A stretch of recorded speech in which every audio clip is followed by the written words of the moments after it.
Hello, welcome back to another video of Halachic Minute with Avi Parente. Today we will be talking about Parshat Vayelech, the third to last parsha in all of the Chamisha Chumshei Torah. Vayelech, the shortest parsha in the whole Torah, is introduced as Moshe comforts the Jews regarding his impending death, as he was about to die at the age of 120 years. Moshe called his successor Yehoshua, and honored him in the presence of all the Jews, and clothed him in royal attire, seated him on his own chair, and placed the crown on his head, and in turn all the Jews accepted Yehoshua as their new leader, as he was to take them over the Jordan River into Israel. Yehoshua deserved to become Moshe's successor, as he was Moshe's star pupil. He was always by his side learning Torah, and even waited for him at the foot of Har Sinai for 40 days. This alone earned him the respect of Klal Yisrael. He was very much a man that loved the Jewish nation. The parsha continues with instructions of the ceremony of Hakel. This was where the National Assembly gathered once every 7 years to hear the king read the Torah. The king was required to read a number of passages from the book of Dvarim. The aim of the mitzvah of Hakel was to strengthen the Jewish people in Torah and fear of God, and it was a mitzvah observed by all of the righteous kings. The righteous king Agrippa always stood while reading the Torah, and sages much praised him for his actions.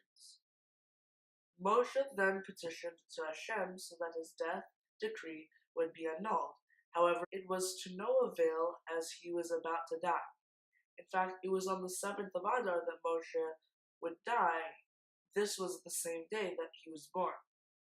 Several reasons are suggested why Moshe died, including Moshe failed to sanctify Hashem's name when he hit the rock instead of speaking to the rock, to give forth water, as related to in Parshat Chukat. And another popular reason is that Moshe had to die due to the death decree that God gave to all mankind after Adam ate from the tree, as related to in the first parsha in the Torah Bereshit.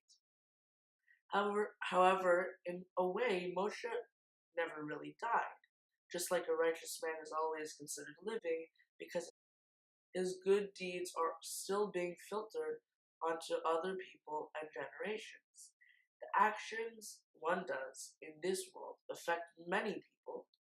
One could be in the physical sense dead.